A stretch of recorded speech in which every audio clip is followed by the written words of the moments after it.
இன்றைக்கு தினந்தோறும் நம்ம இயேசுவை ஃபோக்கஸ் பண்ணிட்டு இருக்கிறோம். இன்னைக்கு சமாதானத்தின் காரணர் இயேசு. அவரால் தான் உங்களுக்கு எனக்கு சமாதானம். சரியா? அப்போ அவர் சமாதானத்தை எப்படி எம்பசைஸ் பண்ணுறாரு, சமாதானத்துக்கு வழியை ஏசப்பா எப்படி சொல்லி கொடுக்குறாரு. இங்கே பாருங்க, யோவான் 5ஆம் அதிகாரம் 39ஆம் வசனத்தை நானும் திருப்புகிறேன். நீங்க பாருங்க, யோவான் 5:39 என்ன சொல்லுகிறது? வேத வாக்கியங்களை ஆராய்ந்து பாருங்கள், வேத வாக்கியங்களை ஆராய்ந்து பாருங்கள், அவைகளால் உங்களுக்கு நித்திய ஜீவன் உண்டென்று எண்ணுகிறீர்களே. ஆமென். அவைகளால் உங்களுக்கு நித்திய ஜீவன் உண்டென்று எண்ணுகிறீர்களே, என்னை குறித்தும் சாட்சி கொடுக்கிறவைகளும் அவைகளே.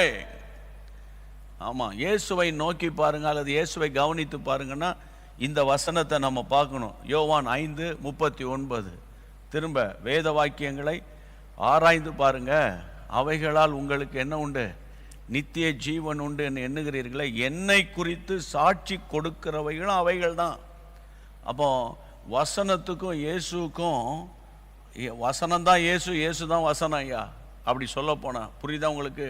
அதனால தான் நான் சொல்கிறேன், இயேசுன்னா அது ஒரு விக்கிரமாக, ஒரு சிலையாக வடிவமைத்து, புரியுதா உங்களுக்கு, ஆலயத்துக்குள்ளே வந்து வைத்து, புரியுதா, கர்த்தருடைய பிள்ளைகளை அதை தொட்டு கும்பிட்டு கொண்டு இருக்க வேண்டிய அவசியம் கிடையாது.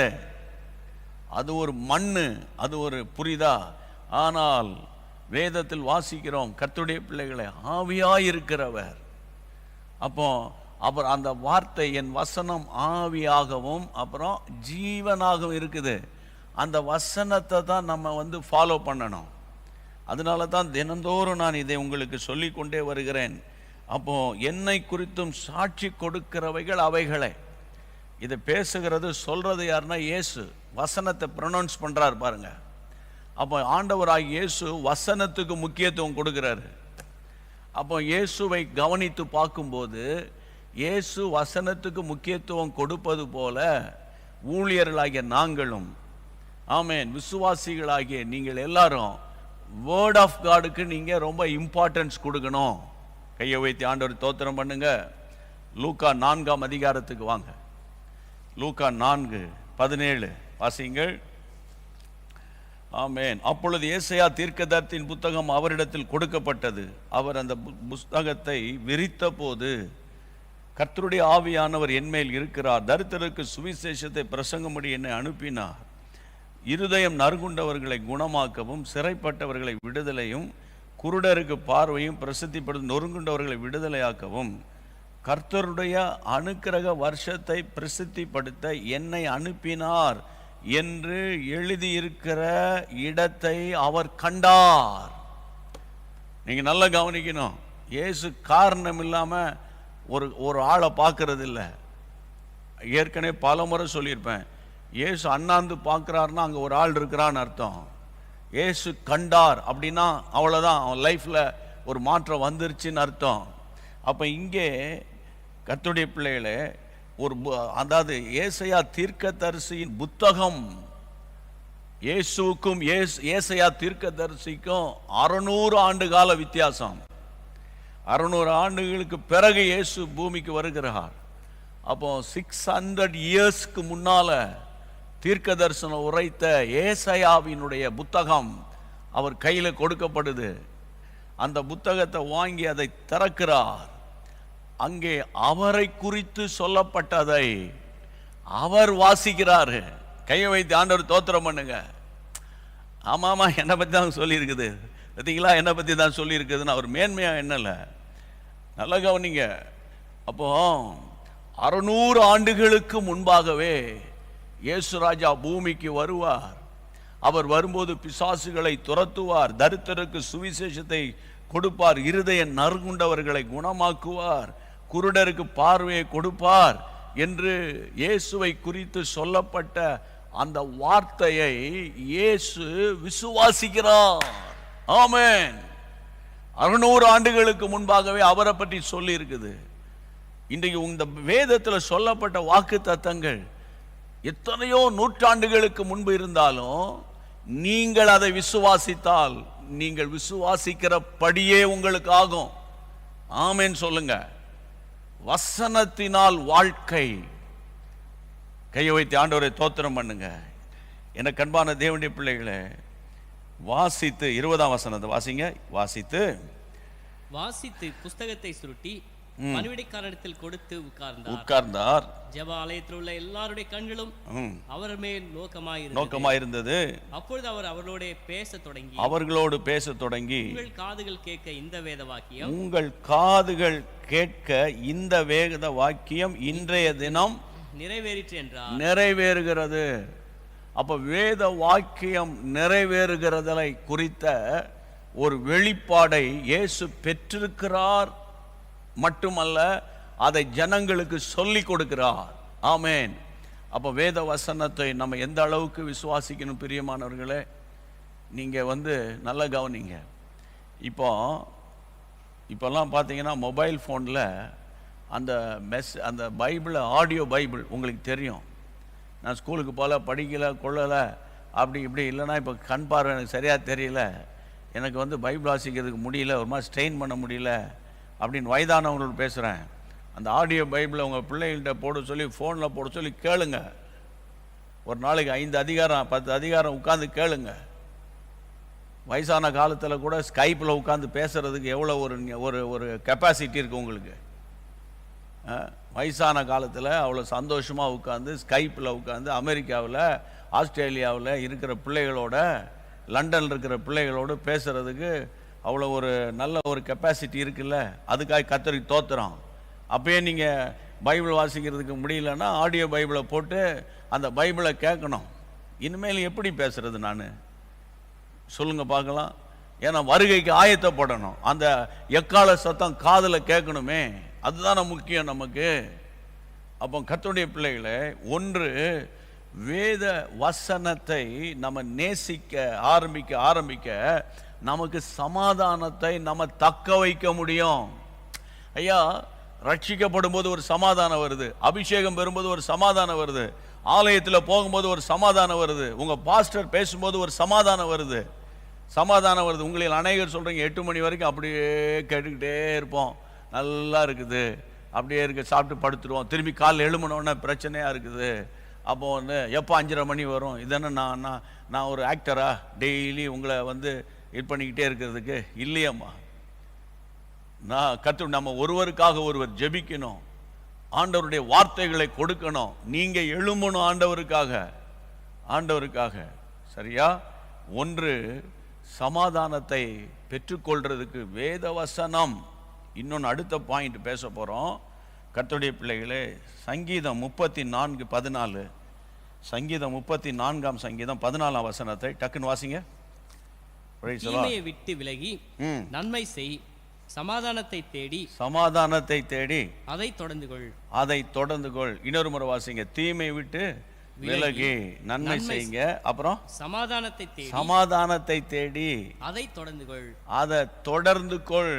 சமாதானத்தை தேடி. எப்பவுமே சொல்வேன், டைரி வச்சிருப்பீங்க, நோட்டு வச்சிருப்பீங்க நம்புறேன். இந்த வசனத்தில் ஒரு அண்டர்லைன் பண்ணுங்க, சமாதானத்தை தேடணும். அப்போ சமாதானம் வேணும்ப்பா, சமாதானம் வேணும் ஆண்டவரே, சமாதானம் இல்லை ஆண்டவரே. சமாதானம் சென்னையில் இருக்கிற, அதாவது கர்த்தருடைய பிள்ளை, பெரிய பெரிய மால்லெல்லாம் வியாபாரம் பண்ணுறதில்ல, எங்கேயுமே வியாபாரம் பண்ண மாட்டாங்க சமாதானத்தை. அப்போ சமாதானத்தை இப்போ எனக்கு சமாதானம் இல்லைன்னு வைங்க, சமாதானத்தை நான் தேடணும். எங்கே போனால் சமாதானம் கிடைக்கும் அப்படின்னா உலக பிறவங்க சொல்லுவாங்க, நீங்கள் பேசாமல் ஒரு கொடைக்கானலுக்கு போயிட்டு ஒரு 4 நாள் கொஞ்சம் உட்காந்து இந்த பிரசங்கத்தெல்லாம் ஏற கட்டிடுங்க, விட்டுட்டு அங்கே போய் கொஞ்ச நாள் உட்காந்து அந்த இயற்கையெல்லாம் பாருங்க அப்படின்னு. நான் ஒன்று சொல்கிறேன் ஐயா, நான் எங்கே போய் இருந்தாலும் என் உள்ளம் சரியில்லைன்னா எனக்கு சமாதானமே இருக்காது. கர்த்தருடைய பிள்ளைகளே, துன்மார்க்கனுக்கு சமாதானம் இல்லை என்று வேதம் சொல்லுகிறது. அப்போ இன்னைக்கு இங்கே பாருங்க, சமாதானத்தை தேடணும்னு வேதத்தில் வாசிக்கிற 34ஆம் சங்கீதத்தில் சமாதானத்தை தேடணும். இதுக்கு இணையாக இருக்கிற இன்னொரு வசனம் 1 பேதுரு 3ஆம் அதிகாரம் 11ஆம் வசனம். 1 Peter chapter 3 verse 11. பொல்லாப்பை விட்டு விலகி நீங்கி நன்மை செய்து சமாதானத்தை தேடி அதை பின்தொடர கடவன். பேதுரு எழுதுகிறாரு, பேதுரு எழுதுகிறார், சமாதானத்தை தேடுங்கன்றாரு. அப்ப சமாதானத்தை தேடுங்கன்னு சொல்ல வரும்போது பொல்லாப்பை விட்டு நீங்கி நன்மை செய். அப்ப நான் ஒரு பொல்லாப்பு உண்டு பண்ணுகிற ஒரு ஆளா இருந்துக்கிட்டு, இங்க பாருங்க நான் ஒருத்தர் என்கிட்ட கவுன்சிலிங் வராங்க. கவுன்சிலிங் அண்ணன் தம்பி சண்டை. இப்போ தம்பி வரான்னு வைங்க, டேய் நீ விடாதடா டேய் நீ விடாதடா, நான் பார்த்துக்கிறேன்டா, நான் ஜெபம் பண்ணுறேன்டா உனக்கு, நீ விடாதடா. அப்படின்னா நான் பொல்லாப்பு பண்ணுறவன். அப்போ நான் ஒரு பொல்லாப்பு செஞ்சுக்கிட்டு அவனையும் பொல்லாப்புக்குள்ளே தள்ளிக்கிட்டு, அவருக்கு அந்த வசனத்தை பாருங்க, பொல்லாப்பை விட்டு நீங்கி நன்மை செய்து அப்புறம் சமாதானத்தை என்ன செய், தேடு. அப்போ சமாதானத்தை நான் தேடணும்னு பைபிள் சொல்லுது. சமாதானத்தை தேடணும். நிறையா சகோதரிகள் நிறையா வீட்டிலேருந்து எங்களுக்கு ஜெப குறிப்பு அனுப்புறீங்க, சமாதானத்துக்காக ஜெபம் பண்ணுங்க பிரதர், சமாதானத்துக்காக ஜெபம் பண்ணுங்க. அப்போது சமாதானத்துக்காக நம்ம ஜெபம் பண்ணும்போது கர்த்தருடைய பிள்ளைகளே, ஆண்டவர் சொல்கிறாரு சமாதானத்தை தேடுறா. அப்போ சமாதானத்தை தேடுனா தான் கிடைக்கும். இப்போ ஒரு ஸ்திரீ கையில் 10 வெள்ளிக்காசு, அந்த ஸ்டோரி தெரியும். திடீர்னு எண்ணி பார்க்கும்போது ஒன்று காணோம். கர்த்தருடைய பரிசுத்த நாமத்துக்கு ஸ்தோத்திரம். ஒன்று காணாமல் போய்விட்டது என்றாலும் கர்த்தாவே ஆண்டவர் நீர் சொல்லாகும் கட்டளையிட நிற்கும். அது எங்கே இருந்தாலும் இயேசுவின் நாமத்தில் இப்போது என் வீட்டுக்கு முன்னால் விழட்டும் அப்படின்னு தலை கீழே 40 நாள் உபவாசம் பண்ணாலும் ஆண்டவர் சொல்றார் போய் தேடுன்னு. யார் தேடணும்? யார் தொலைச்சானோ அவன் தேடணும். யார் தொலைச்சாலும் அவங்க என்ன செய்யணும்? தேடணும். அப்போ சமாதானத்தை ஆண்டவர் சொல்றார் தேடுங்க, காம்ப்ரமைஸுக்கு நீ ஒத்துவான்றாரு. புரியுதா உங்களுக்கு? நான் எப்படி இறங்கி போறது? நீங்களே கேட்டுக்கோங்க. நான் ஒரு பிரைம் மினிஸ்டரா? ஏன் இறங்கி போகக்கூடாது? நீங்களே ஒரு கேள்வி கேட்டுக்கோங்க. புரியுதா உங்களுக்கு? அப்போ ஒன்று, சமாதானத்தை தேடுகிறவர்கள் சமாதானத்தை பெறுவார்கள். சமாதானத்தை தேடுகிறவர்கள் சமாதானத்தை தேடணும். உங்கள் வீட்டில் ஒரு பிரச்சனை இருக்கா? ரொம்ப சிம்பிளாக சொல்கிறேன். பக்கத்து வீட்டுக்காரன் சமாதானத்தை பண்ணி வைக்கிறதுக்கு உள்ள, போலீஸ்கார் உங்களை சமாதானப்படுத்துறதுக்குள்ள நீங்களே சமாதானத்துக்கு வழியை தேடிருங்க. சமாதானத்துக்கு வழியை நீங்கள் என்ன செய்யுங்க? தேடிருங்க. சமாதானத்துக்கு வழியே இல்லையே பிரதர். நிறைய பேர் பாருங்க, என் ஊழிய பாதையிலே சொல்கிறேன், அதை பிரச்சனைன்னு வராங்க. 2 குடும்பத்தையும் கூப்பிட்டுருக்கேன். நிறைய பேர் எத்தனையோ முறை பேசி கடைசியில் ஜெபம் பண்ணலான்னு போது, இல்லை பிரதர் இது விடக்கூடாது பிரதர், எப்படி இருந்தாலும் அப்படி ஆரம்பிப்பான் பாருங்க. எப்படி இருக்கும்? அப்போ இன்னைக்கு சுவாபம் மாறணும். நமக்கு சுவாபம் மாறணும். இங்கே பாருங்க, உங்கள் ஜெபத்தை விட உங்கள் காணிக்கையை விட சரியா நீங்கள் சமாதானத்தை தேடுகிற பிள்ளைகளாக இருக்கணும். புருஷன் மனைவிக்குள்ள சண்டை வந்துட்டா அந்த அந்த அந்த பெண்ணுடைய தாயார், அந்த பெண்ணுடைய தகப்பன் சொல்லணும், புருஷன்கிட்ட அட்ஜஸ்ட் பண்ணி போன்னு. அதை மாதிரி அந்த பையனுடைய அம்மா அப்பா சொல்லணும், டேய் உன்னை நம்பி தாண்டா கல்யாணம் பண்ணிட்டு வந்திருக்கா, நீ தாண்டா அட்ஜஸ்ட் பண்ணிட்டு போனோம் அப்படின்னு சொல்லணுமே தவிர, டே இவ இல்லைன்னா 1000 பேருடா. எவ்வளோ கிறிஸ்தவ பெண்கள் சொல்கிறாங்க தெரியுமா? அப்படி இவ இல்லைன்னா 1000 பேருடா, 1000 பேர் உன் பின்னால் வருவாங்கடா, அதில் வேற வருவாங்கடா, பார்த்துக்கலாம்டா அப்படின்னா அந்த பையனை என்கரேஜ் பண்ணுறது. அவன் ஏற்கனவே ஒரு நிலையில் நிற்கிறான். அப்படி இருக்கக்கூடாது. உன் மகா சண்டை போட்டு உங்கள் வீட்டுக்கு வந்துட்டாளா, ஒழுங்கு மரியாதை அங்கே போயிரு. சும்மா இங்கே ஓடி வர வேலை வச்சக்கூடாது. அப்படின்னு 4 நாள் வரட்டுங்க. 5ஆவது நாள் அவன் புருஷன் வீட்டில் உட்காந்து, ஏசப்பா என்னையை ரட்சிங்க, என் புருஷனை ரட்சிங்க, நான் அழுதா போதும், அப்பா இறங்கிடுவார். கையை வைத்து ஆண்டவரை தோத்திரம் பண்ணுங்க. அதை விட்டு அண்ணன் இருக்கிறேன் பார்த்துக்கிறேன், தங்கச்சி இருக்கிறேன் பார்த்துக்கிறேன், நீ நான் பார்த்துக்கிறேன். 3 நாள் சாப்பாடு போகணும். 4ஆவது நாள் அங்கே சண்டை வந்துடும். தாய்க்கு மகளுக்கு சண்டை வந்துடும், அண்ணன் தங்கச்சிக்கு சண்டை வந்துடும். கடைசியில் அவ சொல்வா, இதுக்கு அவனே பெட்டர் போலேன்றவா. அதனால் நான் பாரத்தோடு சொல்கிறேன், சமாதானத்தை தேடுங்க. அடுத்த பாயிண்ட்டுக்கு வேகமாக போகிறேன், டைம் போய்கிட்டு இருக்குது. மத்தேயு எழுதின சுவிசேஷம் 5ஆம் அதிகாரம், Matthew chapter 5 verse 9 என்ன சொல்லுது பாருங்க. சமாதானம் பண்ணுகிறவங்க பாக்கியவான்கள், அவர்கள் தேவனுடைய புத்திரர் என்னப்படுவார்கள். அவர்கள் தேவனுடைய புத்திரர்கள். சமாதானம் பண்றவங்க சன்ஸ் ஆஃப் காட், அவங்க ஆண்டவருடைய பிள்ளைங்கன்னு சொல்றார். சமாதானம் பண்ணுகிறவர்கள், அந்த பீஸ் மேக்கர்ஸ், சமாதானம் பண்றவங்க. அம்மா நல்லா கையெடுத்து கும்பிட்டு சொல்றேன், நீங்கள் ஜெபம் பண்ணோன்னா உங்களுக்கு சமாதானம் வந்துடும், நீங்கள் யாரையாவது கூப்பிட்டு ஜெபம் பண்ணீங்கன்னா அங்கே சமாதானம் வந்துடும்னு நீங்கள் தப்பு கணக்கு போடாதீங்க. நானே வந்து உங்கள் வீட்டில் ஜெபம் பண்ணால் கூட சமாதானத்தின் பாத்திரன், சமாதானத்தின் காரணர் அந்த வீட்டுக்குள்ளே வாசம் பண்ணுறதுக்கு இடம் இருந்தால் நான் உங்கள் வீட்டில் சொல்கிற ஆசீர்வாதம் அங்கே அப்படியே தங்கிரும். அதான வசனம். அப்போ இங்கே பாருங்க, சமாதானம் பண்ணுகிறவர்கள், சமாதானம் ஊழியர்களாகிய நாங்கள் சமாதானம் பண்ணுகிறவர்களாக இருக்கணும். விசுவாசிகளாகிய நீங்கள் சமாதானம் பண்ணுகிறவனாக இருக்கணும். ஒரு பிரச்சனை வந்துட்டா சரி நம்ம போய் சமாதானப்படுத்திடுவோம், வாங்க வா வா வா சார், நீங்கள் நினைக்கிற மாதிரி இல்லை சார், நீங்கள் நினைக்கிற மாதிரி இல்லை, அதெல்லாம் ஒத்து வராத கேஸு அப்படின்னு சில பேர் ரொம்ப கூலாக சொல்லுவான். கடைசியில் பார்த்தா அவன் தான் ஒத்து வர மாட்டான். ஒத்து வராமல் நான் என்ன சொல்கிறேன், சமாதானத்தை பண்ணணும். சமாதானத்தின் தேவன் அவர், சமாதானத்தின் தேவன் அவர். அப்போ இன்றைக்கு இந்த நாட்களில் எவ்வளோ பேர் வீட்டுக்குள்ளே சண்டை, எவ்வளோ வீட்டுக்குள்ளே சமாதானம் இல்லை தெரியுமா? வாக்குவாதம், நீ பெரியவன் நான் பெரியவன், நான் எவ்வளோ சம்பாதிக்கிறேன், அவன் சொன்ன நான் எவ்வளோ சம்பாதிக்கிறேன். இப்போ எல்லாம் பணத்தை வச்சு தான் வாழ்க்கையே, பணத்தை வச்சு தான் வாழ்க்கை. அந்த நாட்களில் அப்பா ஒருத்தர் சம்பாதிச்சு பிள்ளைகளெல்லாம் படிக்க வச்சு வீட்டை கட்டி பண்ண காலங்கள்லாம் போக, இன்றைக்கி ஆளாளுக்கு அதில் வேற இப்போ வந்து நவீன காலத்தில் வீட்டில் இருந்துட்டு ஆன்லைனில் சம்பாதிக்கிற அளவுக்கு உலகம் வளர்ந்துருக்குது. ரொம்ப நல்லது தான் அது, உண்மையில் அது ரொம்ப நல்லது. அப்போ அதே நேரத்தில் கையில் 4 காசு வந்த உடனே அந்த மொழியெல்லாம் மாறி போய், பேச்செல்லாம் மாறி போய், நான் அங்கேயே தங்கிடலான்னு பார்க்குறேன், அங்கே ஒரு ஃப்ளாட்ஸ் எடுத்திருக்கேன், எடு எங்கன்னா இருந்தாலும் சமாதானத்தோடு இருக்கணும். பெரியவங்களை மதிக்கணும், மூத்தவர்களை மதிக்கணும். அதில் வந்து நல்ல கவனிக்கணும். நம்ம இந்திய மக்கள்கிட்ட படிக்கணும், இந்து மக்கள்கிட்ட படிக்கணும், குஜராத்திஸ்கிட்ட படிக்கணும். தாய் தகப்பனை மூத்தவங்களை அவங்களை எப்படி ஹானர் பண்ணுறாங்கன்னு. இன்னைக்கு எல்லாம் நம்ம ஏதோ ஒரு 4 இங்கிலீஷை நம்ம படிச்சுட்டோன்னா ஹாய் பாய் ஹோய் அப்படின்னு சொல்லிட்டு அலைஞ்சிட்டு இருக்கிறோம். நம்ம பார்க்கும்போது ஹாய் அப்படின்ட்டு போகிறீங்க, போகும்போது பாயின்ட்டு போகிறீங்க, அவ்வளோதான் முடிஞ்சு கதை. இன்றைக்கி நான் என்ன சொல்ல வரேன்னா, இன்றைக்கி சமாதானம் இல்லை, குடும்பங்களில் சமாதானம் இல்லை, ஆலயங்களுக்குள்ள சமாதானம் இல்லை, ஆலயங்களில் அருவருப்பான நடனங்கள், கேட்டால் தமிழ் கலாச்சாரன்றான் சில இடங்களில் நடக்குது. அப்போ கர்த்தருடைய பிள்ளைகளை இன்றைக்கு நான் பாரத்தோடு சொல்கிறேன், பாரத்தோடு உங்களோடு கூட நான் பேசுகிறேன், சமாதானம் பண்ணணும். சமாதானம் பண்ணுறோம். இன்னொரு விஷயம் தெரியுமா, நிறைய விஷயத்தில் நானே அடிபட்டுருக்கிறேன். சமாதானம் பண்ணி வைக்க போய் கடைசியில் நான் அக்யூஸ்டாக மாறிடுவேன், அவங்க 2 ஃப்ரெண்ட்ஸாக மாறிடுவாங்க. அதுவும் எனக்கு நடந்திருக்கு.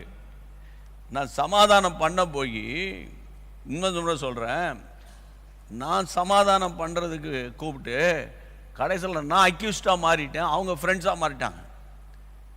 அதனால் சாம் ஜெபத்திரானன் ஒரு முறை சொன்னார், இந்த பாரு நான் அனுபவத்திலும் சொல்கிறேன், நம்ம வந்து எல்லாத்துலேயும் நீ வந்து ரொம்ப கேர்ஃபுல்லாக இருக்கணும், கடைசியில் நம்மளை பலி ஆட ஆக்கிடுவாங்கன்னு. அதே மாதிரி தான் இன்றைக்கி அதை பற்றி நம்ம கவலைப்படக்கூடாது. நம்ம நல்லது செஞ்சு, இது பாருங்க, தண்ணி அடித்து ரோட்டில் கிடந்தாலும் தப்பு, நல்லது செஞ்சுட்டு நம்மளை கேவலமாக பேசினா தப்பு கிடையாது. இப்போ சில வார்த்தை பேசும்போது சிலருக்கு ஹார்ட்டாக இருக்கும், ஐயோ அந்த அம்மா கஷ்டமாக இருக்குதே, இந்த கஷ்டமாக இருக்குதே அப்படி இப்படின்னு. புரியுதா உங்களுக்கு? அப்போ சிலருக்கு கஷ்டமாக இருக்கிறதுக்காக பலரை நான் லூஸ் பண்ண முடியுமா? என்ன சொல்கிறீங்க? ஆகவே இந்த நாட்களில் சமாதானம் பண்ணுறதுக்கு நீங்கள் குடும்பமாக ஒத்துழைக்கணும், சமாதானம் பண்ணணும். நான் இறங்கி வர மாட்டேன், நான் ஸ்டேட்டஸ் என்ன, நான் யார், எப்படி, என்ன, ஏது, நல்லா இருக்கு பரவாயில்ல, இருந்தாலும் ஆண்டவர் சொல்கிறார், சமாதானம் பண்ணுகிறவர்கள் பாக்கியவான்கள், அவர்கள் கர்த்தருடைய புத்திரர்கள் அப்படின்னு ஆண்டவர் சொல்கிறார். அப்போ சமாதானம், வேதத்தை நேசிக்கணும், ரிப்பீட் பண்ணுறேன். 2வது கர்த்தருடைய பிள்ளைகளை தேடணும். 3வது நான் சொன்னேன், சமாதானம் பண்ணுகிறவர்களாக இருக்கணும். வேகமாக வாசிங்க. பிலிப்பியருக்கு எழுதின நிருபம் 4ஆம் அதிகாரம், நம்ம எல்லாருக்கும் பரிச்சயமான வசனம். பிலிப்பியர் 4:6. நீங்கள் ஒன்றுக்கும் கவலைப்படாமல் எல்லாவற்றையும் குறித்த உங்கள் விண்ணப்பங்களை வாசிங்க, ஸ்தோத்திரத்தோடு கூடிய ஜெபத்தினாலும் வேண்டுதலினாலும் தேவனுக்கு தெரியப்படுத்துங்கள். அப்பொழுது எல்லா புத்திக்கும் மேலான தேவ சமாதானம் உங்கள் இருதயங்களையும் உங்கள் சிந்தைகளையும் கிறிஸ்து இயேசுக்குள்ளாக காத்துக்கொள்ளும். ஒருவரோடு ஒருவர் சமாதானம் இருங்கள் என்று இயேசு சொன்னதுக்கு காரணம் என்னன்னா, கர்த்தருடைய பிள்ளைகளை சமாதானம் மட்டும் நமக்குள்ள இருந்தா போதும், எதை வேணுமானாலும் நம்ம சமாளிச்சிருவோம் பாருங்க. அப்போ ஆண்டவருடைய பிள்ளைகள் தான் அவருடைய இரத்தத்தால் கழுவப்பட்டு இயேசுவால் சந்திக்கப்பட்டவர். அப்போஸ்தலனாகிய பவுல் தமஸ்குவின் வீதியில இயேசுவின் குரலை கேட்டவர். ஆண்டவரே நீர் யார் என்று சொன்னபோது, நீ துன்பப்படுத்தி கொண்டிருக்கிற இயேசுதானா நான் பேசுறேன் அப்படின்னு சொன்ன அந்த நிமிடம் முதல் அந்த தேவ மனிதன் தன் வாழ்க்கையை ஒப்பு கொடுத்து, அதன் விளைவாக அவர் கற்றுக்கொண்ட பாடத்தை அவர் பிலிப்பிய சபைக்கு சொல்றாரு. முதல்ல நீங்க ஒன்றுக்கும் கவலைப்படாமல் எல்லாவற்றையும் குறித்து ஸ்தோத்திரத்தோடு கூடிய ஜபத்தினாலும் அப்புறம் வேண்டுதலினாலும் அப்புறம் தேவனுக்கு தெரியப்படுத்துங்க. தேவனுக்கு தெரியப்படுத்துங்க அப்படின்னா என்ன அர்த்தம்? வேற எங்கேயும் தெரியப்படுத்தாதன்னு அர்த்தம். புரியுதா உங்களுக்கு? 1000 கண்ணீர், கஷ்டம், போராட்டம், துன்பம், வீட்டுக்குள்ள இருக்கிற எல்லா பிரச்சனையும் நீங்க தேவனுக்கு தெரியப்படுத்துங்க. உண்மையா ஜெபிக்கிற தேவ பிள்ளைகிட்ட சொல்லுங்க, அவங்க உங்களுக்காக ஜெபம் பண்ணுவாங்க. அடுத்த வசனம் 7ஆம் வசனம், அப்போது எல்லா புத்திக்கும் மேலான தேவ சமாதானம் உங்கள் இருதயத்தையும் சிந்தையும் கிறிஸ்து இயேசுக்குள்ளாக காத்துக்கொள்ளும். கர்த்தருக்கு மகிமை உண்டாவதாக. ஆமென். அப்போது எல்லா புத்திக்கும் மேலான தேவ சமாதானம். பாருங்க, தேவ சமாதானம் பவுல் எழுதியிருக்கலாம். ஏன் எல்லா புத்திக்கும் மேலான அப்படின்னா, என்னென்னமோ புத்திக்கு, இந்த புத்தினா அறிவு, இந்த அறிவுக்கு எவ்வளவுதான் யோசித்து பார்த்தாலும் இல்லாத ஒரு, நம்மால இனம் புரியாத ஒரு சமாதானம் இருக்கும் பாருங்க. நிறைய குறைகள்லாம் வீட்டில் அப்படி இப்படி இருக்கும், எல்லாம் இருக்கும். ஆனா உள்ளத்துல ஒரு பெரிய சமாதானமா இருக்கும், சமாதானமா இருக்கும். அப்ப இன்னைக்கு நான் உங்களுக்கு சொல்றேன், சமாதானத்தை அடைவதற்கு ரொம்ப முக்கியமான வழிகளில் ஒன்று, நீங்க ஜெபம் பண்ணணும். நீங்க ஜெபம் பண்ணணும். நம்முடைய ஜீசஸ் மீட்ஸ் ஆன்லைன் மீட்டிங்ஸ் நாங்க பல வருஷமா ஆன்லைன்ல பேசிட்டு வரேன். உங்களுக்கு சொல்லியிருப்பேன், நீங்க ஜெபம் பண்ணுங்க, நீங்க ஜெபம் பண்ணுங்க, எழுதி வச்சு ஜெபம் பண்ணுங்க, அந்த பிரேயர் பாயிண்ட்ஸ்ல கை வச்சு ஜெபம் பண்ணுங்கன்னு நான் எத்தனை 1000 முறை சொல்லியிருப்பேன் நம்புறேன். அப்படி நீங்க அதை கேட்டு கற்று நீங்க ஜெபிச்சு எவ்வளவு பேர் ஆசீர்வாதத்தை பெற்றுக்கொண்டீங்க இல்லையா? அதனால நீங்க ஒரு நாளும் தவறா நினைக்காதீங்க, நான் ஜெபம் பண்ணா என் ஜபத்துக்கெல்லாம் பதில் வராது, என் ஜபம் நான் அவ்வளோ பெரிய ஆளா? ஆண்டவர் சொல்றாரு பெரிய ஆள் ஜபத்தை தான் கேட்பேன்னு. இல்லை, நான் அவ்வளோ பயங்கரமான வேத வல்லுனரா இருந்தால் தான் அவன் ஜபத்தை கேட்பேன்னு கர்த்தர் சொன்னாரா? ஒன்னே ஒன்று தான் அவருக்கு, இஃப் யூ பிலீவ் ஆண்டவர் கேட்குற ஒரே ஒரு நீ விசுவாசிப்பாயானால், அவ்வளோதான். அதனால உங்களுடைய சிம்பிள் ஃபெய்த், சாதாரண விசுவாசம், தேவன் பேர் வைக்கிற அன்பு, ஜபம். நான் ஜெபம் பண்ணுவேன். ஆமா, ஜெபிக்க அடிக்கடி சொல்லி கொடுத்துருக்கேன். ஜெபிக்க பிரச்சனை கூடும். எப்படி இந்த ஜெபிக்க இந்த கொரோனா உச்சத்துக்கு இன்று புதிய தொற்று 1925, அப்போ நாளைக்கு பார்த்தீங்கன்னா இன்றைக்கு தொற்று 2000. என்னடா நேற்று ஜெபம் பண்ண இன்னைக்கு 2000ன்றாங்கன்னு. கவலைப்படாதீங்க, எந்த அளவுக்கு உச்சத்துக்கு போதா சர்ன்னு டவுன் ஆயிரும். புசுவானந்தான், ஆண்டவர் மாற்றிடுவாரு. அதனால நீங்க ஜெபிக்க பாருங்க. நான் சொன்னேன்ல, நான் இந்த 2 நாளைக்கு முன்னால பேசினேன்ல, ஜெபிக்க பிசாசு அலகழிக்குது, புரட்டி போடுது, வாயில நுரை தள்ளுறான், செத்தவன் போல விழுறான். அதோட வாழ்க்கை முடிஞ்சிட்டா? இல்ல, மறுபடியும் இயேசு எழுப்பி நிக்க வைக்கிறார் பாருங்க. அதனால ஜெபிக்கிறவனுக்கு தான் போராட்டம் வரும். அதையும் நான் சொல்லிட்டேன், ஜெபிக்கிறவனுக்கு தான் போராட்டம் வரும், ஜெபிக்க தான் போராட்டம் வரும். அந்த போராட்டமே வெற்றிக்கு அறிகுறி. கையை வைத்து ஆண்டவரை தோத்திரம் பண்ணுங்க, ஆமென் சொல்லுங்க. அந்த போராட்டம் தான் வெற்றிக்கு அறிகுறி. கர்த்தருக்கு மகிமை உண்டாவதாக. அப்ப என் அன்பு தேவனுடைய பிள்ளைகளே, இந்த நாட்கள்ல உங்க ஜபத்தினுடைய அளவு பாருங்க எப்படி இருக்குன்னு. உங்க ஜபத்தினுடைய மெஷர்ல நீங்க பாருங்க, எவ்வளவு நேரம் ஜெபிக்க முடியுது உங்களால. 5 நிமிஷம் ஜெபிக்க முடியுதா? 10 நிமிஷம் ஜெபிக்க முடியுதா? 10 நிமிஷம் ஜெபிக்க முடியுதுன்னா ஒரு 15 நிமிஷத்தை இன்க்ரீஸ் பண்ணுங்க, 15-20 நிமிஷத்தை இன்க்ரீஸ் பண்ணுங்க, அரை மணி நேரத்தை இன்க்ரீஸ் பண்ணுங்க. சரி, அட் அ ஸ்ட்ரெச் 30 மினிட்ஸ் ஜெபிக்க முடியலையா? ஒரு 10 நிமிஷம் ஜெபிச்சுட்டு இயேசுவின் நாமத்தில் சொல்லிடுங்க. அதுக்கப்புறம் ஒரு 2 மணி நேரம் 1 மணி நேரம் கழிச்சு வீட்டில் திரும்ப ஒரு 10 நிமிஷம் ஜெபம் பண்ணுங்க. புரியுதா உங்களுக்கு? அதாவது ஜெபத்தை நீங்க ஆக மொத்தம் ஜெபம் என்றால் இயேசுவோடு பேசுவது, ஜெபம் என்றால் அவரோடு சம்பாஷிப்பது. கையை வைத்து ஆண்டவரை ஸ்தோத்திரம் பண்ணுங்க. ஜெபம் ஜெபம். ஐயோ என்னால் முழங்கால் படிட்டு ஜெபம் பண்ண முடியல, முட்டில் வலி வந்துட்டு, உட்கார்ந்து ஜெபம் பண்ணுங்க. அதான் முட்டில் வலி வந்தவங்க, முட்டில் வலி வந்தா உட்கார்ந்து ஜெபம் பண்ணுங்க. நின்று ஜெபம் பண்ண முடியாது, நின்று ஜெபம் பண்ணுங்க. கர்த்தருடைய பிள்ளைகளை சிலர் வீட்டுக்குள்ளே நடந்து நடந்து அப்படியே கைகளை உயர்த்தி ஜெபிக்க, அப்படி அந்த மாதிரி இருந்தால் நீங்கள் நல்லா ஜெபம் பண்ணுங்க. ஜெபம் தான் உங்கள் ஜெப வாழ்க்கை கட்டி எழுப்புங்க.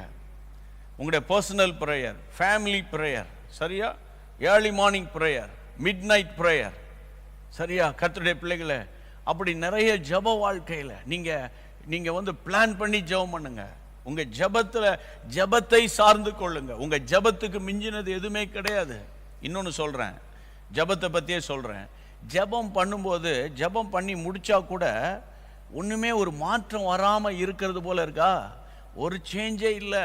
நான் நினைக்க நாளைக்கு இந்த அற்புதம் வரும்னு பார்த்தேன், நாளை நாளை நாளை நாளைன்னு இத்தனை நாள் போயிருச்சு. எனக்கு என்னத்தை சொல்லி ஜெபிக்கிறது? நான் இவ்வளோ நாளாக போயிட்டு அந்த மாதிரி ஒரு சிச்சுவேஷனில் இருக்கிறவங்களுக்கு சொல்கிறேன், கர்த்தருடைய பிள்ளைகளே, ஆண்டவர் உங்களுக்கு செய்ய வேண்டிய, சரியா கொடுக்க வேண்டிய ஒரு வேலை இன்னும் வரல, இன்னும் வரல, இன்னும் தமிழில் சொல்கிறேன்ல கர்த்தருடைய பிள்ளைகளே. அப்போ இன்னும் வரவில்லை என்றால் இனி வரப்போகிறது என்று தான் அர்த்தமே தவிர உன் ஜெபத்தை நான் கேட்க மாட்டேன் என்ற அர்த்தம் அல்ல, அர்த்தம் இல்லை. ஒருவேளை தேவ சித்தம் இல்லையோ, ஐயா நீங்க ஒரு வீட்டை கட்டுறீங்க, அது தேவ சித்தமா இல்லையானா தேவ சித்தம். நம்ம சுகமாய் வாழ்வது தேவ சித்தம். உங்க சரீரத்தில் ஒரு பலவீனம் இருக்கு, இது சுகமாகுமா ஆகாதா தெரியலையே, ஐயா நாம சுகமாய் இருப்பது தேவ சித்தம். அவர் தம்முடைய இரத்தத்தை சிலுவையில சிந்தி இருக்கிறார், சுகத்தை சம்பாதித்து இருக்கிறார். ஆமென். சாபங்கள் முறிக்கப்பட்டுச்சா இல்லையான்னு தெரியலையே, சாபங்கள் முறிக்கப்படும் தேவ சித்தம், தேவ சித்தம், தேவ சித்தம், சரியா, தேவ சித்தம். அதாவது பொருளாதார நெருக்கடி இல்லாமல் வாழ்வது தேவ சித்தம். அப்படியா சொல்றீங்க? அப்ப நாளெல்லாம் பொருளாதார நெருக்கடியில் இருக்கிறேன்னா இனிமே கால்குலேட் பண்ணி வாழ பழகுங்க, மற்றவங்களை கம்பேர் பண்ணாதீங்க. கர்த்தருடைய பிள்ளைகளை மற்றவங்களை கம்பேர் பண்ணாதீங்க. கர்த்தருக்கு மகிமை உண்டாவதாக. அதனால இன்னைக்கு நான் உங்களை பாரத்தோடு சொல்றேன், அதாவது நீங்க சமாதானத்தோடு இருந்தா போதும்யா. நமக்கு அன்றன்றைக்குள்ள உணவு இருந்தா, நான் ஆண்டவர்கிட்ட அதான் கேட்கிறேன், ஆண்டவரே ஊழியத்துக்கு இந்த மாதம் எவ்வளவு பணம் தேவை, அதை நீங்க தர்றீங்க, தோத்திரம். அழிந்து போகிற ஆத்துமாக்கள் அந்த வட மாநில மக்களுக்கு ஏராளமா தேவைப்படுது, ஆண்டவரை நீங்க கொடுங்க. இன்னும் சுவிசேஷ பிரபலியத்துக்கு எத்தனை கோடி செலவு பண்ணாலும் ஒரு ஆத்துமாவுக்கு இணையாகுமா? இப்ப சமீபத்தில் இந்த பொருளாதார நெருக்கடியினால தற்கொலை தான் வழி. தூக்கு கயிறை மாட்டின ஆளு, தற்கொலை குடும்பமா மருந்து குடிக்கணும் போன ஆளு எல்லாருமே கர்த்தர் இந்த நாட்கள் ஆன்லைன் மீட்டிங்ல சந்தித்து கொண்டு வருகிறார். ஆமென். கர்த்தருக்கு மகிமை உண்டாவதாக, மகிமை உண்டாவதாக. அப்ப நான் உங்களை பார்த்து சொல்றேன், ஜெபத்துல சோர்ந்து போயிடாதீங்க, சரியா? ஜெபத்துல சோர்ந்து போயிடாதீங்க. ஜெபிக்க ஜெபிக்க ஜெபிக்க ஜெபிக்க ஜெபிக்க ஜெபிக்க. நான் ஒன்று சொல்றேன், நீங்களே தேவனுக்கு விரோதமா போகணும்னு நினைச்சாலும் ஆண்டவர் உன்னை வலை போட்டு தூக்கிட்டு வந்துடுவார் வெளியே. கையை உயர்த்தி ஆண்டவர் ஸ்தோத்திரம் பண்ணுங்க. ஜெப வாழ்க்கையை மட்டுப்படுத்துகிற சாத்தானை துரத்தி அடிங்க. ஜெபத்தை கூட்டு. ஜெபத்தில் நீங்கள் திருப்தி அடையாதீங்க. ஜெபத்தில் சிலருக்கு 1 minute ப்ரேயர்னா ரொம்ப பிடிக்குது, 1 word ப்ரேயர்னா சூப்பர் சூப்பர் சூப்பர்னு சொல்லுவாங்க. ஆனால் 1 மணி நேரம் ப்ரேயரா, பிரைஸ் காட் அப்படின்ட்டு விட்டுருவாங்க. நான் என்ன சொல்கிறேன், என்னைக்கியா நம்ம வளர போகிறோம்? இல்லை, என்னைக்கு நான் வளர போகிறோம்? கர்த்தருடைய நாமத்தினால சொல்கிறேன். அதனால் நீங்கள் கர்த்தருடைய பிள்ளைகளை நான் ஒரு நாள் சொல்ல மாட்டேன், நீ ஜெபிக்கலன்னா பரவாயில்ல, ஒரு ப்ரேயர் பாயிண்ட்ஸ் ஜஸ்ட் வாட்ஸ்அப்பில் அனுப்பிட்டு நீ வீட்டை தூங்கு நான் சொல்ல மாட்டேன். அப்படி நான் சொல்வேனே ஆகில் நான் உங்களை தவறான பாதையில் நடத்துகிறேன், சரியா? அப்போ கர்த்தருடைய பிள்ளைகளை திரும்பி ரிப்பீட் பண்ணுறேன், சமாதானத்தை அடையணும், இல்லை சமாதானத்தை வர்ண வேதத்தை நேசிக்கணும், 2வது தேடணும், 3வது சமாதானம் பண்ணுகிறவர்கள் பாக்கியவான்கள், 4வது சொன்ன ஜெபம் பண்ணினால் இந்த அதான் எல்லா புத்திக்கும் மேலான தேவ சமாதானம் இருதயத்தை சிந்தைய காத்துக்கொள்ளும். இந்த ஹார்ட் அண்ட் மைண்ட் தான் ரொம்ப முக்கியம். அது காத்துக்கொள்ளுமா? கர்த்தருக்கு மகிமை உண்டாவதாக. கர்த்தருடைய பிள்ளைகள், ஏசாயா தீர்க்கதரிசியின் புத்தகத்தில் 26ஆம் அதிகாரம் அடுத்த வசனம் வேகமாக 26:3 வாசிப்போம். உம்மை உறுதியாய் பற்றி கொண்ட மனதை உடையவன் உம்மையே நம்பி இருக்கிறபடியால் நீர் அவனை பூரண சமாதானத்துடன் காத்துக்கொள். இன்னொரு முறை வாசிங்க. உம்மை உறுதியாய் பற்றி கொண்ட மனதை உடையவன் உம்மையே நம்பியிருக்கிறபடியால் நீர் அவனை பூரண சமாதானத்துடன் காத்துக்கொள்வீர். ஆமென். இந்த நல்ல அருமையான ஒரு வசனம் எனக்கு அடிக்கடி வாசிப்பேன்.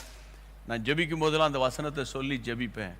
உம்மை உறுதியாய் பற்றி கொண்ட மனதுடையவன், உறுதியாய் பற்றி கொண்ட மனதுடையவன் சொல்லும்போது, பிடிச்சாலும் புளிய கோப்பை பிடிங்கன்னு சொல்லுவாங்கல்ல தமிழ்நாட்டில். அப்போ அந்த உறுதியான மனப்பான்மை, உம்மை உறுதியாய் பற்றி கொண்ட மனது உடையவன், அந்த மைண்ட் இருக்கிறவன்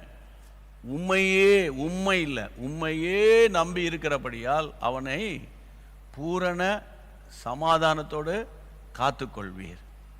என்ன பிரச்சனை வந்தாலும், என்ன வியாதி வந்தாலும், ஐயா மரணமே நேரிட்டாலும் உள்ளத்தில் கர்த்தருக்கு ஸ்தோத்திரம், ஆண்டவர் நடத்துவார், ஆண்டவர் செய்வார். அந்த சமாதானத்தை மட்டும் அவங்க நழுவ விட மாட்டாங்க. ஏன்னா உம்மை உறுதியாய் இப்படி 1981ஆம் வருஷம் ஏப்ரல் மாதம் 14ஆம் தேதி ஏசப்பா என்னை தொட்டார், என்னை ரட்சித்தார், அபிஷேகம் பண்ணார். கர்த்தருடைய நாமத்தினால சொல்கிறேன். அந்த ரட்சிப்பின் அனுபவத்துக்குள்ளே வந்த போது ஆவியானவர் என்னை நிரப்பின போது அவரை பிடிக்கிறதுக்கு கிருபை பாராட்டினார். ஆமாம், கிருபை பாராட்டினார். ஒவ்வொரு காலகட்டங்களில் எவ்வளவு நெருக்கம், எவ்வளோ போராட்டம் யோசித்து பாருங்க. அப்போ ஒரு ஃபுல் டைம் மினிஸ்டர், ஒரு இவாஞ்சலிஸ்ட், தேவனையே வானத்தையே நான் அப்படி அண்ணாந்து பார்த்து ஜெபிக்கிற காலம் இன்று வரைக்கும் அப்படி தான். ஆமாம், எந்த ஒரு மனுஷனிடத்திலும் போய் இதை தாங்க அதை தாங்க அப்படின்னு சொன்ன வரலாறே கிடையாது. தைரியமா நான் சொல்வேன், அவரை உறுதியாய் பற்றி கொண்டவன் மனதுடையவன், உண்மையே நம்புறேன். உண்மையே அப்படின்னா அங்க வேற யாருக்கும் இடம் இல்லைன்னு அர்த்தம். மனுஷனை நம்பிடாதீங்க, தயவு செய்து சொல்றேன். எந்த மனிதனையும் நம்ம நம்பக்கூடாது, மனிதனை நம்பக்கூடாது. அப்போ அதுக்கு புருஷனை நம்பாமல் இருந்துடாதீங்க தயவு செய்து, மனைவியை நம்பாமல் இருந்துடாதீங்க தயவு செய்து, பிள்ளைகளை நம்பாமல் இருந்துடாதீங்க. என்ன சொன்னாலும் அது தெரியும், எனக்கு தெரியும் தெரியும் தெரியும். அன்னைக்கே ராபின்சன் பிரதர் சொன்னார், புருஷனை நம்பாத. ஐயோ தோத்திரம், நான் சொல்லவே இல்லை, இப்போமே சொல்கிறேன். புருஷனை நம்பாதன்னு சொல்ல, மனைவியை நம்பாதன்னு சொல்ல, பிள்ளைகளை நம்பாதன்னு சொல்ல, அதனுடைய அர்த்தம் என்ன தெரியுமா? அவங்க தருவாங்க, இவங்க தருவாங்க, அவங்க எனக்கு இதை கொடுப்பாங்க அப்படின்னு நான் யாரையுமே நம்பக்கூடாது. என் தேவைகளை சந்திக்கிற கர்த்தர் கூட இருக்கிறார். ஆமென். அவர் நடத்துவார்.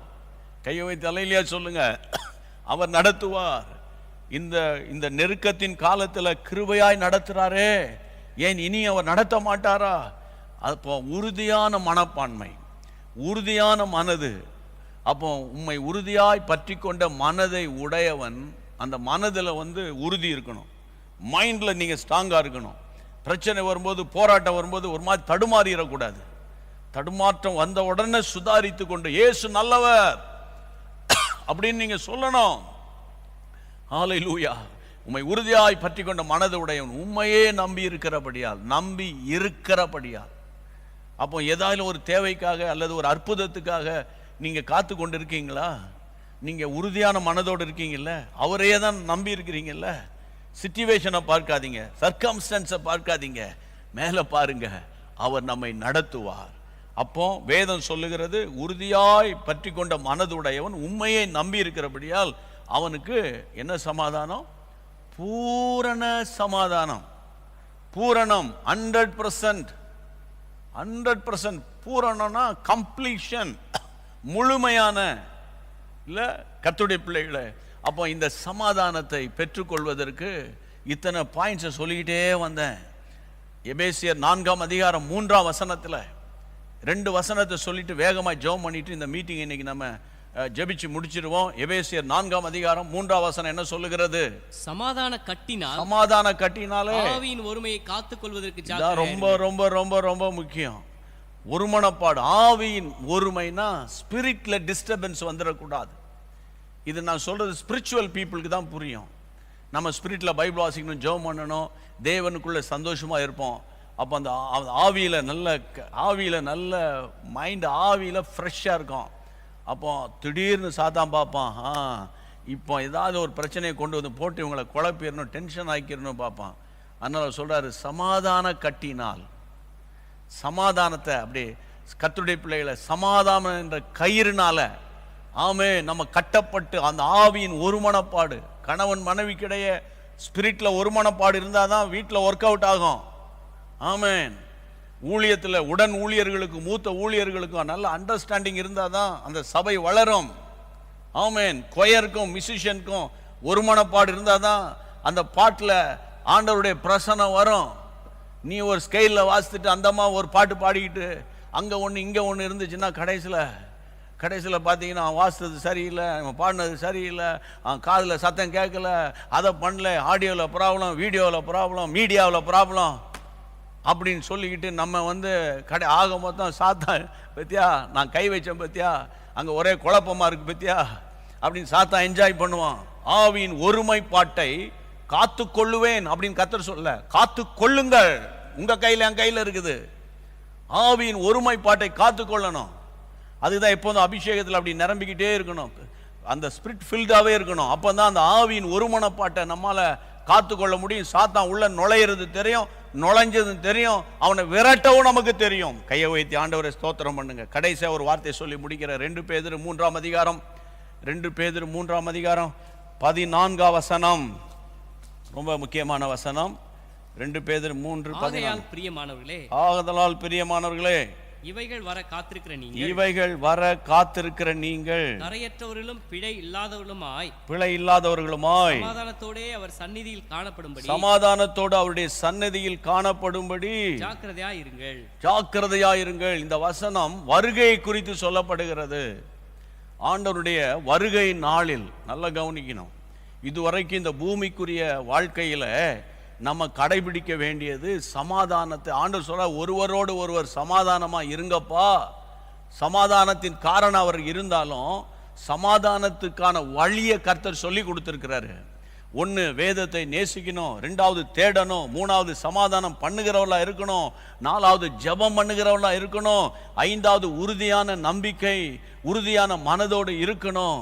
கர்த்தருடைய பிள்ளைகளை 6வது சமாதான கட்டினால் ஆவியின் ஒருமையை காத்து கொள்ளணும். ஃபைனலா சொல்லி முடிச்சு ஜெபம் பண்ண போறேன்.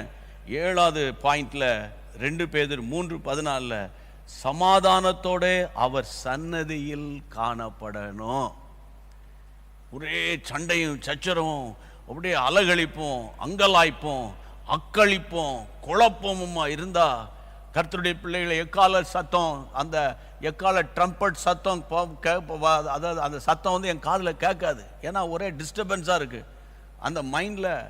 கர்த்தருடைய பிள்ளைகளை நல்லா கவனிக்கணும்.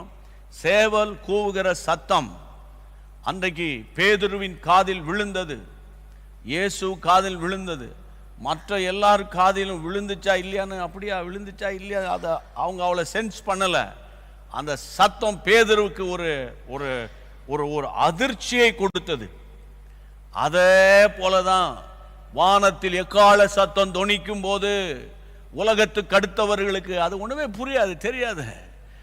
பைபிளே சொல்லியிருக்கு, 2 பேர் கட்டில் படுத்திருப்பான், திடீர்னு ஒருத்தன் எடுத்துக்கொள்ளப்படுவானா அவன் காதல விழும், பக்கத்தில் இருந்து காதல விழாதான். வயலில் 2 பேர் வேலை செய்வாங்க, ஒருத்தன் எடுத்துக்கொள்ளப்படுவான், ஒருத்தன் கைவிடப்படுவானா அவன் காதல விழும், பக்கத்தில் காதல விழாது. ஏன் காதல விழலையானா உன்னுடைய காதும் அந்த பரலோகமும் இணைக்கப்படணும்னா உள்ளத்துல ஒரு சமாதானம் இருக்கணும். வசனம் சொல்லுகிறது, ஆகையால் பிரியமானவர்களே, இவைகள் வர காத்திருக்கிற நீங்கள், அதாவது 12ஆம் வசனத்திலிருந்து வாசித்து பாருங்க.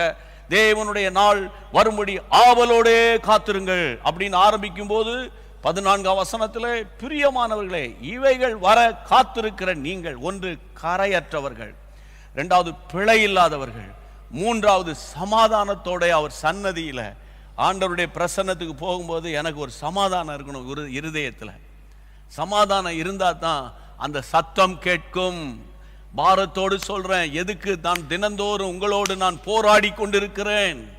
சில நேரங்களிலே நான் பேசுவது உங்களுக்கு ஆறுதலாக இருக்கிறது, சில நேரத்தில் கண்டிப்பாக இருக்கிறது, சில நேரத்தில் உங்கள் இருதயத்தை குத்துறா மாதிரி இருக்குது.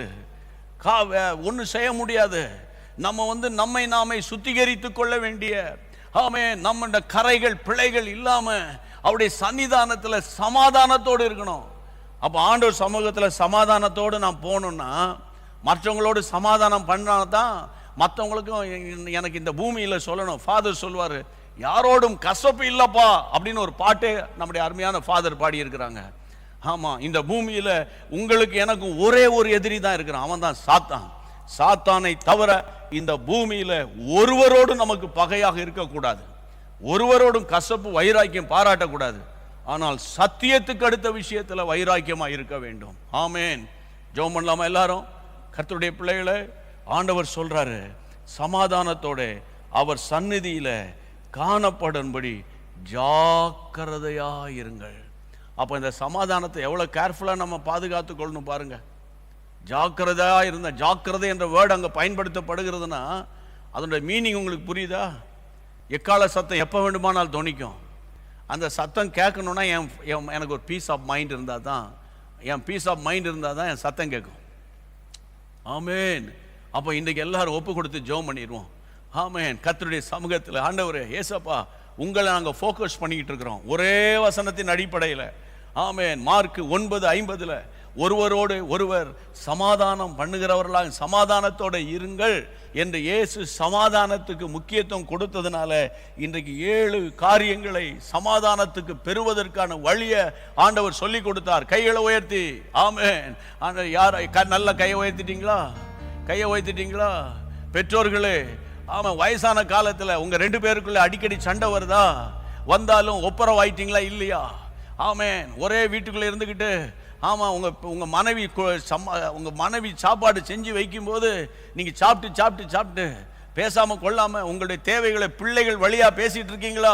இன்றைக்கு ஆண்டவர் சொல்றாரு, நீங்க மனம் திரும்பி இன்னைக்கு ஒப்பு கொடுத்துடணும். ஆமென். ஒப்பு கொடுத்துடணும். மனைவிகள் ஆமென், வயசான காலத்துல கணவனோடு பேசாம கொள்ளாம நீங்க உண்டு வேலை உண்டு இருக்கீங்களா? இந்த பிள்ளைகளுக்காக தான் நான் வாழ்றேன்னு சொல்லிட்டு இருக்கீங்களா? உண்மைதான். ஆமென். உங்கள் கணவனோடு ஒப்புரவாயிரணும். பிள்ளைகளுக்கு நான் சொல்றேன், பெற்றோரோடு ஒப்புரவாகணும். மாமியார் மாமனார் ஒப்புரவாகணும். மருமகா ஒப்புரவாகணும். மருமகன் ஒப்புரவாகணும். ஒப்புரவாயிரணும். நான் என்கிட்ட தப்பு ஒண்ணும் கிடையாது, நான் கரெக்டா இருக்கிறேன். கர்த்தர் சொல்லிட்டார் அங்க போவாத, கர்த்தர் சொல்லிட்டார் இங்க வராத. நான் ஒன்னு சொல்றேன், கர்த்தருடைய நாமத்துல சொல்றேன், எதுக்கு எடுத்தாலும் கர்த்தர் சொல்லிட்டார், நீ தப்பிக்க முடியாது. ஆமென். கர்த்தருக்கு ஸ்தோத்திரம். சமாதானம் பண்ணுகிறவர்களாக இருக்கணும், சமாதானம் பண்ணணும். கர்த்தருக்கு ஸ்தோத்திரம். இயேசுவின் நாமத்தினால, இயேசுவின் நாமத்தினால. ஆமென். சகோதரிகளுக்குள்ள ஸ்நேகம் இருக்கான்னு பாருங்க, அண்ணன் தம்பிக்குள்ள ஸ்நேகம் இருக்கான்னு பாருங்க. ஆமென். அக்கா தங்கச்சிக்குள்ள ஸ்நேகம் இருக்கான்னு பாருங்க. சர்ச்சில் எல்லாரோட நீ ஒன்னா பழகுறியா பாருங்க. ஆமென். கர்த்தருக்கு ஸ்தோத்திரம். ஜெபம் பண்ணலாமா? இந்த நாட்களில உலகத்துக்கு ஒத்த வேஷம் நமக்கு வேண்டாம். ஆமென். சபைகளுடைய நிலைமை ரொம்ப வேதனையா இருக்கு. ஆமென். சபைக்கு இல்லாத காரியங்கள்லாம் உள்ள வந்துகிட்டு இருக்குது. ஆண்டவர் நமக்கு சமாதானத்தை தருவாராக. சமாதானத்தை தாங்க ஆண்டவரே. இப்போது ஒரு கூட்ட மக்கள், சில ஆயிரங்கள் என்னோடு கரங்களை உயர்த்தி ஜெபிக்கிறதை நான் பார்க்கிறேன்ப்பா. ஆண்டவரே, அவர்கள் வீடுகளிலே சமாதானம் வருவதாக. ஆண்டவரே, பிள்ளைகள் மரித்து போன பிள்ளைகளின் நிமித்தம் சமாதானத்தை இழந்த பெற்றோர்களுக்காகவும், ஆண்டவரே, உலக ஓட்டத்தை முடித்த புருஷர்களால சமாதானத்தை இழந்த மனைவிமார்களுக்காகவும், ஆண்டவரே, வியாதியின் கொடூரத்தினால சிக்கி தவிக்கிற பிள்ளைகளுடைய வீடுகளில் சமாதானத்துக்காகவும், ஏசப்பா, வேலை இல்லாமல் தவிக்கிற மக்களின் சமாதானத்துக்காகவும் நாங்கள் ஜெபிக்கிறோம் அப்பா. சமாதானத்துக்கு 7 வழிகளை சொல்லி கொடுத்தீங்களே, அதற்காக உமக்கு ஸ்தோத்திரம் அப்பா. சமாதானத்தை காத்துக்கொள்ள எங்களுக்கு கிருபை தாரும். சொல்லுங்க, கிருபை தாரும். சொல்லுங்க, கிருபை தாரும். சொல்லுங்க, கிருபை தாரும். இயேசு கிறிஸ்துவின் நாமத்தினாலே ஜெபிக்கிறோம். இயேசுவின் நாமத்திலே ஜெபிக்கிறோம் அப்பா. அப்பா ஏசப்பா, ஆண்டவர், இயேசுவை கவனித்து பாருங்கள் என்ற வார்த்தையிலிருந்து தினந்தோறும் நாங்கள் உம்முடைய வார்த்தைகளை தியானிக்கிறோம் ஆண்டவரே. ஆண்டவரே, ஆண்டவரே, இந்த பூமியில ஆண்டவரே எல்லா மதத்தினரோடு நாங்கள் சமாதானமா வாழணும். எல்லா மக்களோடு நாங்கள் சமாதானமா வாழணும். யாரிடத்திலும் நாங்க வாக்குவாதங்கள் பண்ணக்கூடாது. அதே நேரத்தில் வசனத்தின் மேல் வைராக்கியம் உடையவர்களாக, சத்தியத்துக்கு சாட்சியா இருக்கத்தக்கதாக எங்களுக்கு கிருபை செய்யுங்கப்பா. இப்பொழுது யாராவது வீடுகளிலே தனிமையோடு, ஆமேன், திருமணம் ஆகல, அப்பா அம்மாலாம் இறந்து போனாங்க, தனிமையா இருக்கிற பெண்களுக்காக ஜெபிக்கிறேன் அப்பா. ஆண்டவரே, பெண்களுக்கு விரோதமான வன்கொடுமைகள், பொல்லாத பிசாசுகள், ஆண்டவரே உமக்கு ஆண்டவரே உமக்கு ஸ்தோத்திரம் ஆண்டவரே. அந்த பிள்ளைகளை விலக்கி பாதுகாத்துக் கொள்ளுங்க. பெற்றோர்கள் ஒரு பக்கம், பிள்ளைகள் ஒரு பக்கம் என்று பிரிந்திருக்கிற குடும்பங்களுக்காக ஜெபிக்கிறோம் அப்பா. அப்பா அப்பா அப்பா தனிமையில் இருக்கிற வாலிப தம்பிமார்களுக்காக ஜெபிக்கிறேன், வாலிப தங்கச்சிகளுக்காக ஜெபிக்கிறேன் அப்பா. இந்த பிள்ளைகள் வாழ்க்கை கட்டப்படட்டும் ஐயா. ஐயா, இனி அவர்கள் பாரம் சுமக்க வேண்டாம் ஐயா. இயேசுவின் நாமத்துல ஒரு புதிய வழிகளை திறந்து கொடுத்தே ஆகணும்ப்பா. புது வழியை திறந்து கொடுக்கணும்ப்பா. ஜெபிக்கிறோம் அப்பா, ஜெபிக்கிறோம் அப்பா, போராடி ஜெபிக்கிறோம். ஆமென். நீர்தான் ஆண்டவரே எங்களுடைய ஆண்டவர், எங்களுக்கு நீர் எங்களுக்கு போதும் ஆண்டவரே. ஆமென், ஆமென், ஆமென், ஆமென். இன்னும் என்னென்ன போராட்டங்களுக்காக ஜெபிக்கிறாங்களோ உடைய பிள்ளைகளுக்கு புது வழியை திறந்து கொடுங்க. பண தேவைகளை சந்திங்க, சமாதானத்துக்கான வழியை உண்டாக்கி தாங்க.